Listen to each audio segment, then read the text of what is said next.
네, 안녕하세요. 당근회장입니다. 오늘은 4일차 과정을 진행하겠습니다. 전 시간에 우리는 쇼핑몰에서 무엇을 추천하고 싶어요? 어떻게 해야 될까요? 라는 질문을 던졌습니다. 자, 오늘 그 정답을 찾아 나가도록 하겠습니다. 먼저 질문. 쇼핑몰에는 어떤 데이터가 있을까요? 행동이 아닌 정보, 글자가 있죠. 그리고 행동인 로그인, 숫자가 있습니다. 자, 좀 더 구체적으로 한번 살펴볼게요. 어떤 데이터가 쌓이는지 한번 얘기해 볼까요? 첫 번째, 메인에서는 어떤 데이터가 쌓일까요? 여러분들이 한번 추정해 보세요.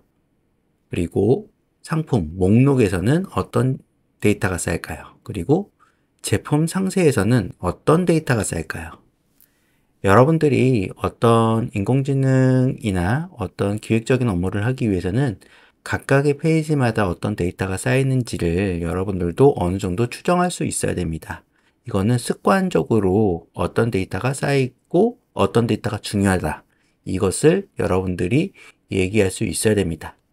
자, 고민해 보셨죠? 자, 정답은 PC 모바일 접근 경로, 그리고 유입 경로, 총 방문자 이탈, 신규 방문, 재방문, 히트맵 등이 메인 쪽에서 이루어질 수 있고요. 목록 쪽에서는 카테고리 클릭 수, 제품 방문 수, 그 다음 검색 조회 등이 쌓일 수 있습니다. 여기 상세 페이지에서는 제품 구매율, 그 다음 제품 방문, 이용 후기 별점, 주문 배송 정보, 포인트 정보 등이 쌓일 수 있겠네요. 자, 이 전체적인 데이터들은 모두 시간을 가지고 있습니다. 언제 이런 로그가 쌓였는지를 알 수가 있죠. 결론적으로는 가령 포인트 누적 정보에 왜 시간이 필요할까요? 라고 질문하면 바로 포인트의 소멸 시점이 필요하기 때문이에요. 가령 예를 들면 어떤 포인트, 어떤 제품을 구매했을 때 포인트가 쌓인다면 그 쌓인 포인트를 고객들이 소진하기 전까지는 가수금이라고 해서 기업에서는 부채로 남게 됩니다. 즉, 기업은 계속적으로 빚이 누적으로 쌓이기 때문에 이것을 소멸할 수 있는 기간을 선정하고 그 기간이 지나면 자동 소멸로 소비자들에게 공지를 하게 됩니다. 그래서 어떤 데이터든 그 시간적인 부분들이 꼭 필요한 데이터로 사람들은 인식하고 그것들을 쌓게 됩니다. 자, 우리는 어떤 정보를 기준으로 추천 시스템을 만들까요? 라는 질문을 하면 개인, 퍼소나를 기준으로 연계 상품을 추천합니다. 다른 예를 들면 모든 추천 시스템, 추천이라는 건 어떤 대상이라는 게 있는 거고 그 대상은 퍼소나, 즉 개인을 실질적으로 컴퓨터가 인식할 수 있는 퍼소나라는 것을 선정하고 개인의 이력과 개인의 성향과 개인의 취향을 분석해서 거기에 맞는 연계 상품을 추천하게 됩니다. 자, 결론적으로는 타겟은 구매 추천이고요. 퓨처는 제품 구매 이력이 되겠죠. 자, 오렌지3로 한번 실습을 해볼게요. 오렌지3로. 자, 오렌지3 파일이 있습니다. 자, 파일로 제품을 갖고 왔고 31개의 인스턴스가 있고 7개의 피처를 가지고 있는 제품이고 미싱 밸류는 69.1%, 굉장히 많은 부분들이 공백으로 남아있네요. 자, 한번 데이터를 살펴볼까요? 데이터. 자, 각각의 고객들이 정보가 있고 양파, 당근, 양배추, 감자, 무, 돼지고기, 소고기가 있어요. 즉, 전니냐라는 사람은 양파라는 부분을 구매했고 나머지는 구매하지 않았고 소고기를 구매했네요. 그러면 양파와 소고기를 구매했다는 정보들이 이렇게 쌓이게 됩니다. 여러분들이 쇼핑 상품이 있다면 이렇게 구매했다와 구매했다에 대한 부분들과 기간을 선정해서 이렇게 파악을 할 수가 있죠. 자, 이 물음표는 구매하지 않았다라는 0에 대한 부분들이 되겠네요. 즉, 미신 데이터가 이렇게 결측치가 나오게 됩니다. 우리는 이것을 기준으로 아이템들을 수치화시켜서 이렇게 감자, 당근 이런 부분들의 확률적인 부분들, 즉 무엇을 구매하면 무엇이 필요하다라는 것을 확률적으로 이렇게 수치화로 나타내게 됩니다. 즉 당근을 구매하면 양배추를 구매할 확률이 굉장히 높네요. 이런 것들을 분석하게 되는 거죠. 결론적으로는 추천에 대한 부분들의 상품들을 보면 파인드 노스를 한번 해볼까요? 이렇게 제품마다 양파와 양배추를 구매한 그 고객은 당근을 추천해야 됩니다라는 부분들로 이렇게 각각의 제품마다 추천된 상품들을 알 수가 있죠. 오렌지3로는 이렇게 각각의 연관성을 분석해서 아이템을 판매를 하는 부분들의 추천 모델들을 이렇게 쉽게 분석할 수 있도록 하고 있습니다. 자, 마찬가지 여러분들이 보셨듯이 이 당근 양배추 이런 관계성에 대한 부분들과 이런 부분들의 그 관계성을 수치화시켜서 거기에 맞는 추천 상품에 대한 부분들을 이렇게 쉽게 볼 수 있죠. 이것은 아이템 기반 협업 필터링이라고 하는데요. 이 아이템 기반 협업 필터링은 어디서 이용하게 될까요? 바로 여러분들이 가장 많이 이용하시는 넷플릭스, 유튜브, 판도라 TV, 그 다음 구글 플레이 스토어 등의 매우 단순해 보여도 증명된 알고리즘이라 많은 곳에서 사용하게 됩니다. 여러분들이 다양한 알고리즘이 있고 다양한 추천 모델들이나 다양한 AI의 어떤 기술들이 있는데요. 실질적으로 대기업들이나 이런 기업들은 증명된 모델을 사용할 수밖에 없습니다. 고객은 그 증명된 모델을 통해서 제품에 대한 추천을 받고 거기에 대한 회수율이 높기 때문에 굳이 그런 추천 모델이 아니고 다른 모델을 이용할 이유가 없는 거죠. 그래서 놀랍게도 많은 기업들이 거의 유사한 알고리즘을 통해서 제품을 추천하는 모델들을 많이 쓰고 있고요. 각각의 고유의 독립 퍼소나나 고객의 어떤 취향, 그 다음에 제품의 어떤 피처를 기준으로 조금씩은 다를 수 있어도 대부분 아이템 기반 협업 필터링 모델을 이용해서 제품을 추천하고 있습니다.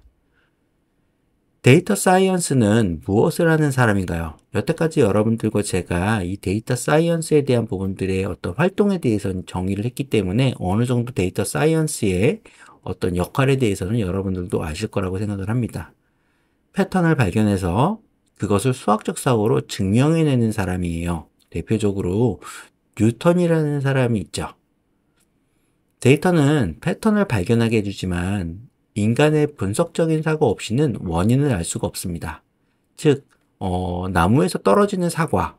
대부분의 사람들은 그냥 나무에서 떨어지는 사과로 인식하지만 왜 사과가 옆이나 위가 아니고 아래로 떨어질까? 이유는 중력이다라는 논리적인 발견을 하고 그것을 알고리즘으로 만유 인력의 법칙이라는 그 알고리즘을 뉴턴은 만들어냈죠. 우리가 평상시에 여러 가지의 패턴들이 있지만 그것을 발견하는 역할을 하는 사람들이 데이터 사이언스의 역할입니다. 그리고 그것을 수학적 함수로 정의를 해서 미래의 예측과 추측을 할 수 있고 추천도 할 수 있도록 알고리즘을 설계하는 사람들이죠. 데이터 사이언스는 만드는 게 아니라 발견하는 사람입니다. 형상은 이미 존재한 상황이고 형상은 이미 존재했기 때문에 그것에 대해서 발견하고 그것을 정의하고 그것에 대해서 수학적 함수를 정의하는 사람들을 데이터 사이언스라고 하죠. 그래서 무에서 유를 창출하는 게 아니고 이미 있던 것을 발견해서 정의하는 사람들이라고 할 수 있습니다. 그래서 과거의 원인을 현재의 결과로 추정하고 그것을 패턴 알고리즘으로 만들어서 미래를 예측하는 사람들을 데이터 사이언스라고 하죠. 기획자 선배로서 조언을 드리면 처음부터 데이터를 보면 안 된다라고 저는 조언을 드리고 싶어요. 대부분의 사람들은 데이터부터 보시는데 데이터를 만들어내는 사람을 먼저 관찰하시는 게 좋습니다. 인공지능이란 자체는 앞서서도 제가 계속적으로 말씀드렸던 인간의 행동을 기반으로 해서 데이터가 쌓이고 그 데이터를 통해서 우리는 어떤 알고리즘을 만들기 때문에 처음부터 데이터를 찾아다니고 그렇게 하다 보면 사람들의 행동 중에 데이터로 쌓이지 않는 부분들이 분명히 있거든요. 그런 허점들이나 그리고 쌓이지 않는 이유들이나 이런 것들을 여러분들이 찾아서 분석하시고 그 원인과 이유에 대해서 파악하신 다음에 접근하시는 게 좋다라고 저는 조언을 드리고 싶습니다. 데이터는 모두 인간이 만들어냅니다. 중요한 건 그 안에 데이터로 보지 못하는 공백들이 있습니다. 즉 편향이 될 수도 있고요. 저장 방식이나 습관 등의 중요한 그 허점들이나 이런 공백들을 우리가 얼마나 알고 있느냐에 따라서 우리가 예측하거나 추천하는데 매우 정교한 부분들이 될 수 있는 부분들이 이 숨겨져 있는 부분들에서 도출될 수 있기 때문에 이 부분을 자세히 관찰하시는 걸 추천드립니다. 먼저 데이터가 무엇이 어디에 있는지를 정리하는 게 중요한데요. 데이터 소스, 그리고 엔터티, 그 다음 속성, 수집 시점, 목적. 여러분들이 회사에서 가지고 있는 데이터를 이렇게 한번 표로 정리해 보세요. 어디에 무엇이 있는지를 이렇게 표로 정리한다면 나중에 이것을 어떻게 쓰임이 있는지를 쓸 수 있는지를 여러분들이 설계할 수 있거든요. 근데 대부분의 기업들은 데이터는 쌓인다고 하지만 어떤 데이터가 어디에, 수집 시점은 무엇이었고 목적이 무엇인지를 정의하지 않으신 분들이 많아요. 가장 1단계는 이 데이터가 어디에 어떻게 쌓이고 있는지를 이렇게 일목요연하게 정리를 하셔야 인공지능 설계를 하실 때 편하실 거라고 저는 추천드립니다. 자, 이렇게 근데 데이터가 정리가 잘 돼 있지 않아요. 이렇게 정리가 잘 된 인프라 환경에 대해서 좀 설명을 드릴게요. 데이터가 잘 정리된 공간을 데이터 웨어하우스라고 합니다. DWH라고 하는데요.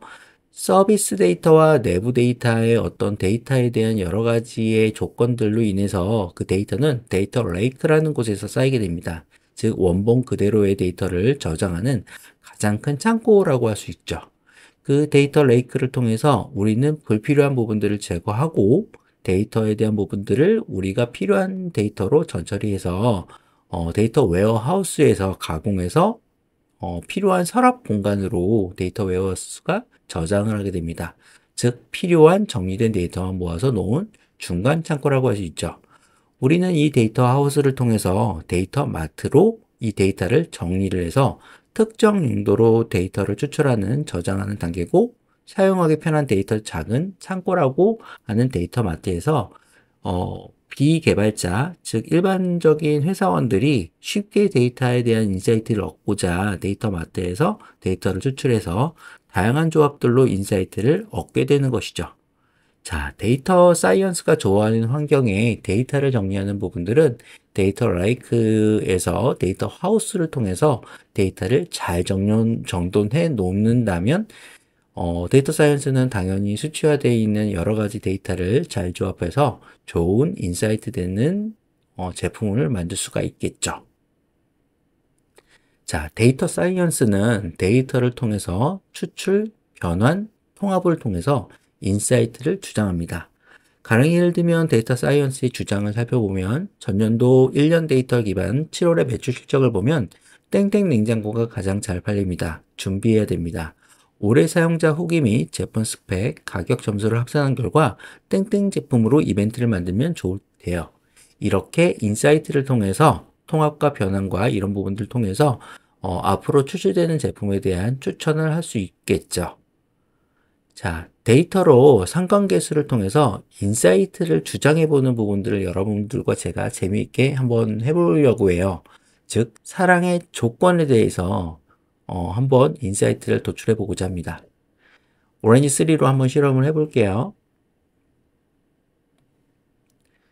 자, 오렌지 3.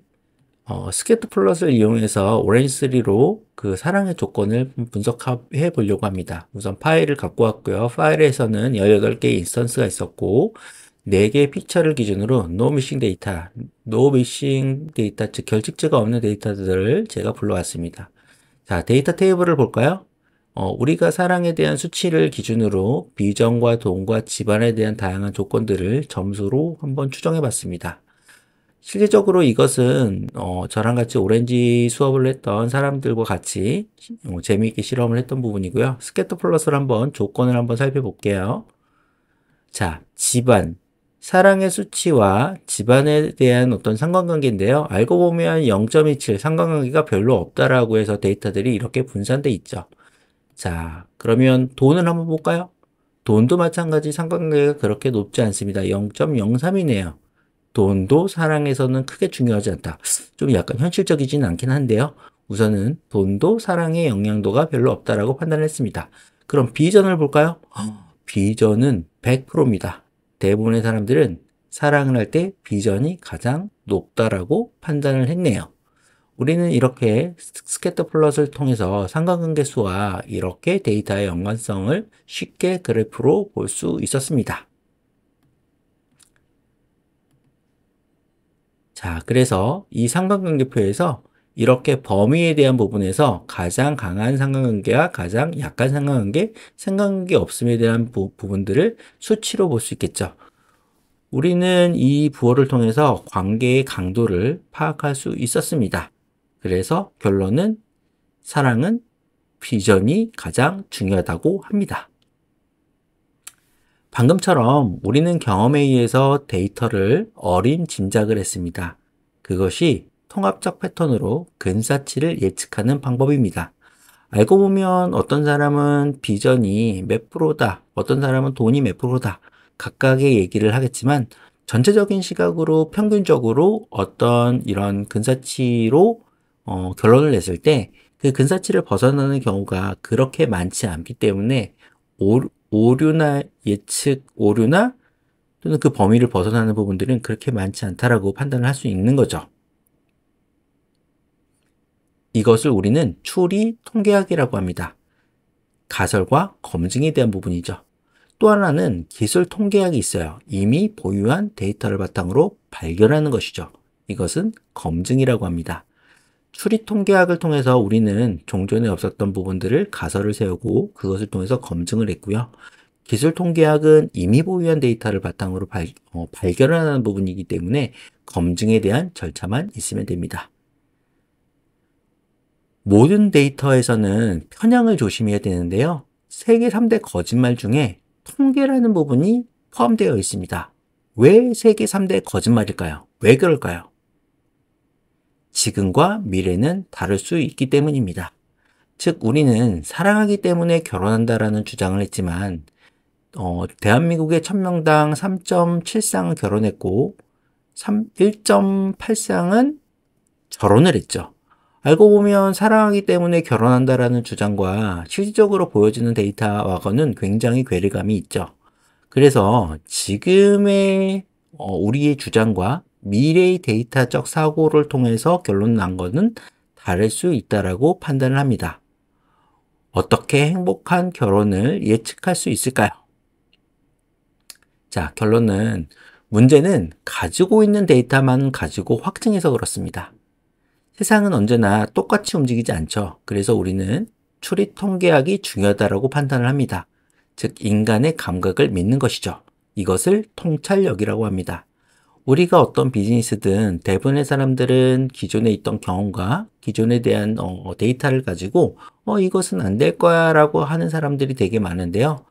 대부분 이것을 인간의 감각으로 통찰력을 가지고 어떤 제품을 만든 사람들이 있습니다. 가령 예를 들면 빌 게이츠도 있고요. 스마트폰을 만든 스티븐 잡스도 있고요. 또는 마크 저커버그도 있고요. 마윈도 있죠. 우리는 기존에 있었던 부분에서 문제가 있다. 이거는 안 될 거라고 대부분 사람들은 얘기했지만 감각적으로 그것을 주장하고 확증해서 만드시는 분들이 계십니다. 자, 편향을 방지하는 데이터 분석 기법은 빅데이터라는 부분에서 트레인 데이터와 테스트 데이터를 랜덤으로 추출해서 그 비율을 3대1로 둡니다. 그리고 일부 표본 데이터로 전체를 예측하는 최신성이 중요하기 때문에 최신성이 중요하고 빅데이터에서 우리가 무엇인가를 추려낼 때는 과거의 데이터와 현재의 데이터가 있을 때 현재의 데이터를 기준으로 우리가 일부 표본을 추출해서 트레인 데이터와 테스트 데이터로 해서 비율로 판단을 해서 우리가 편향을 방지하는 데이터 분석을 하게 됩니다. 그래서 여러분들 비율을 잘 알아두시면 좋고요. 만약에 데이터가 그렇게 많지 않은 경우엔 5대5로 하셔도 됩니다. 네. 대부분의 우리가 결과로 원인을 예측하는데요. 이것을 베이지 정리라고 합니다. 가령 예를 들면 오답과 정답의 비율이 70대 30이라면 다음 성적의 확률은 80대 20으로 0.25라는 어떤 확률적인 부분들을 우리가 계산할 수 있는데요. 만약에 이 전체적인 부분에서 영어의 다음 성적 확률을 만약에 우리가 추정한다면 영어의 정답과 영어의 오답에 대한 부분들을 전체의 정답에서 발라내서 그것에 대한 확률적인 부분들을 좀 더 정확하게 쪼개서 예측하는 것이죠. 우리가 인공지능을 설계하기 위해서는 두 가지의 어떤 통계론적 방법을 제가 추천드리는 건 베이지 통계학도 굉장히 좋고요. 페르미 추정도 굉장히 좋은 방법입니다. 그래서 베이지 정리와 페르미 추정이라는 두 가지의 어떤 계산 방식은 AI 교육자 여러분들이 만약에 무엇인가를 설계할 때 예측 모델로 이런 통계 방법들을 쓸 수 있다라는 건 여러분들이 알아두시면 좋을 것 같습니다. 그 결혼과 이혼의 통계적 수치로 편향을 없애기 위해서 베이지 통계학 기반으로 피처를 나눠서 계산하고자 해 알고리즘 만들어줘. GPT를 통해서 다양한 조건을 넣고 그에 따른 알고리즘을 GPT에게 물어봤습니다. 그랬더니 이렇게 아주 친절하게 알고리즘과 그 데이터에 대한 피처와 이런 것들을 정의를 해줬죠.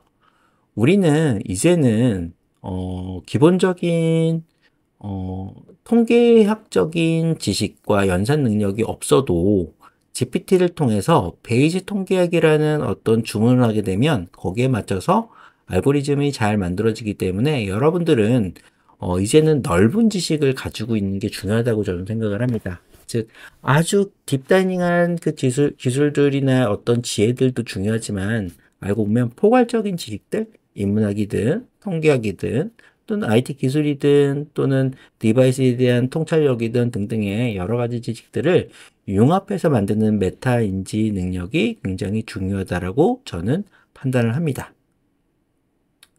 자, 메일이 스팸인지 아닌지 판단을 위한 정보를 통해서 판단하는 통계, 베이지 정리가 있는데요. 콜앱으로도 있지만 이것은 지금 시간 관계상 구현은 하지 않고요. 이 콜앱을 통해서 나오는 학습 결과를 기준으로 전체 메일 수 중에 스팸 메일 수와 정상 메일 수, 그리고 전체 고유의 단어 수, 즉 메일에 종속된 단어 수를 기준으로 테스트 메일인 특별한 상품 무료 당첨이라는 그 메일이 스팸일 확률이 몇 프로인가 이것을 추정하는 거죠. 베이지 정리로 이렇게 추정해서 좋은 값들이 나왔습니다. 결론적으로는 스팸이네요. 자, 정보가 많으면 예측 확률도 높아집니다. 하지만 데이터가 잘못된 데이터가 나오면 잘못된 데이터가 들어가면 잘못된 결과가 나옵니다. 왜요? 인공지능은 우리가 넣은 데이터를 기반으로 정오답이 나오기 때문입니다. 그래서 아주 양질의 정보의 값들로 예측 확률을 높일 수 있지만 그 데이터가 잘된 데이터인지 잘못된 데이터인지를 판별하는 인간의 능력도 되게 중요하다고 할 수 있습니다. 그래서 우리는 데이터를 통해서 충분히 연습과 테스트를 해야 합니다. 자, 시간 관계상 다음에도 조금 과정이 남았는데요. 시간 관계상 지금 마무리를 져야 될 것 같네요. 그러면 6차시까지 갈 것 같은데요. 오늘도 고생 많으셨고요. 다음 시간에 또 뵙도록 하겠습니다. 고생하셨습니다.